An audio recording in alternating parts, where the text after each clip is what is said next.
We're going to start our section 1-1 today, and our discussion is secant and tangent lines.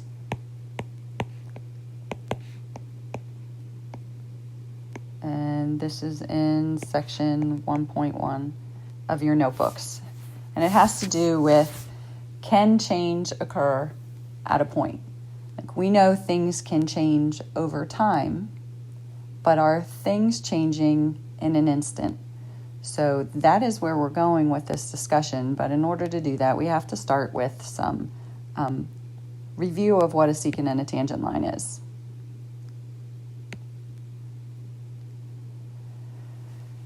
So if you look at the screen here, we have a secant line shown on the left. What is a secant line? So a secant line is a line that joins 2 points that are on a curve.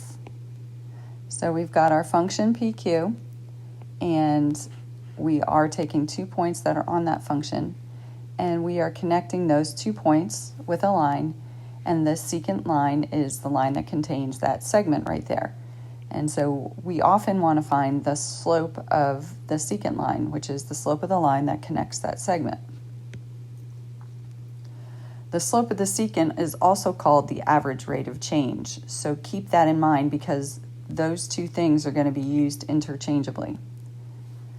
There are 3 ways to find the slope of a secant, and actually it's all the same way. It's just 3 different notations. One of them is the one you're most familiar with, that a secant is just, a slope is just rise over run. And so that's y1 minus y0 over x1 minus x0. Now you probably remember it as y2 minus y1 over x2 minus x1, but there's no difference. The only thing that those subscripts are telling you is that they are 2 different points. Since we know our function y can also be written as f of x, then we can also say that the slope of the secant is still rise over run, but instead of using y's, we're using function notation, and it's f of x1 minus f of x0 over x1 minus x0. The final version of this is using a different notation. So this is taking what we just described above, and instead of using x1, what has happened here is, if we look at x0, I'm going to go back to this drawing. If we start at x0 and we move h units to the right, then our x1 value can also be rewritten as x0 plus h. And so all that's happened in this last definition here is that we did f of x1, but x1 now is x0 plus h minus f of x0 over, and the difference between the two x values would be x0 plus h, which is x1, minus x0. And so notice your x0's cancel, and that's why that definition just has h. So all 3 of those expressions are all saying the same thing. The only difference is notation. So what are tangent lines? For the most part, your experience with tangent lines would be a tangent to a circle. And you know, a tangent to a circle is a line that is perpendicular, to the radius. And that's about it. Your understanding is it's a line that comes in and touches the circle at only one point. It lays outside the circle. And there's a lot of different ways to describe it. And the understanding of a tangent line is actually so much more complicated than that, because there's just no nice, neat way to define it. So you have to build your understanding of what a tangent line is. So if we look at the drawing to the left, we see diagram 2, and it says a tangent line is a line drawn that touches f of x at only point P, and it's called a tangent line. But again, it needs more clarification than that. So in order to clarify it, we're going to look at misconceptions, and hopefully that will help you understand. Excuse me. The first thing is that a line is tangent to a curve if it crosses the curve at a point. So if you look at this diagram, this first one, obviously there's point P, and here's a line that crosses the curve, and that is not considered a tangent point. Even though it touches the graph at one point, it's not a tangent line. The second misconception is that a tangent line to a curve must cross the curve only once, and this is an example of, here is a line that is tangent to point P, at point P, but obviously if you look at the extension of that line does continue and touch the curve at two other points. So that is a tangent line, and it falsifies the misconception that was stated above.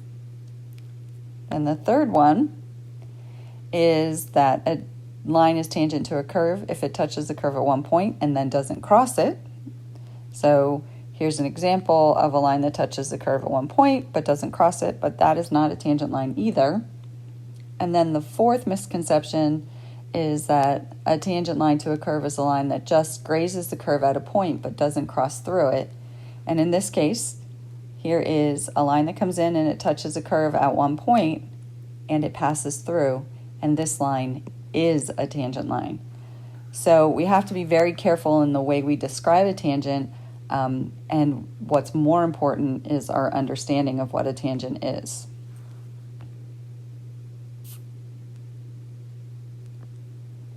So to further define our understanding of a tangent line, we're going to use a secant line and talk about how can we change the secant line so it becomes closer and closer to the tangent line. So what this illustration is of 2 points on the function, point P and point Q, and the secant lines are drawn. So let's look at the first one. We have point P and point Q.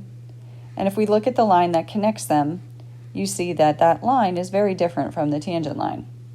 So what are we going to do? Let's take that point and move closer. So we're going to change point Q and we're going to bring it closer to point P. And so now if we draw that secant line, you can see it's still pretty far off from the tangent line, but it is getting more similar to what the tangent line would be. So let's take another point and get it even closer.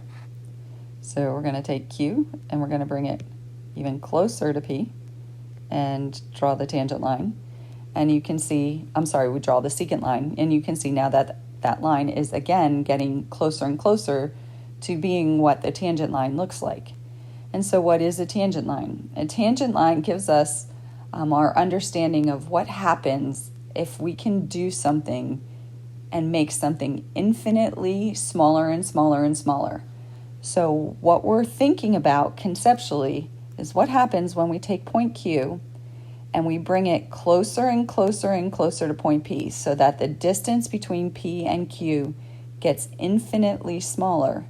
And if we can continue to have point Q go towards point P, we see that if we can get it infinitely close, then the secant line becomes the tangent line as the distance between those 2 points goes to 0. In other words, gets smaller. So here is our definition of what a tangent line would be. Is the slope of a tangent is equal to f of x0 plus h, which is essentially the second y-coordinate, minus f of x0 over h. And right at this point, just that part of it, that's really the definition of what a secant line is. But what we're going to do is we're going to let h get infinitely close to 0. And so we know that h can't actually become 0. Why not? Why can't we let h be 0? Well, we can't let h be 0 in this particular definition, because if h is 0, then that definition would be undefined. So we're letting h get really, really, really, really, really small as we can, but it can't be 0 in this case because we would be dividing by 0. And that's what the slope of the tangent line is defined to be.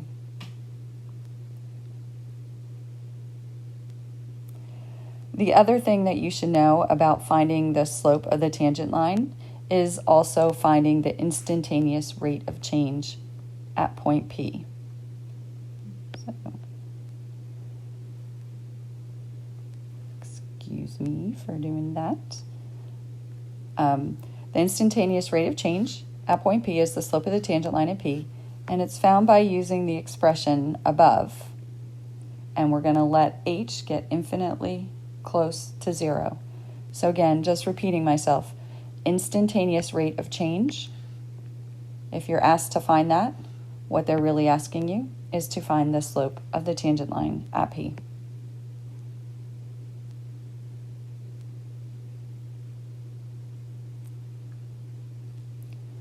We often have to write an equation for the tangent line. And so what I'm going to do is I'm going to use this as my stopping point and discuss that in video number 2.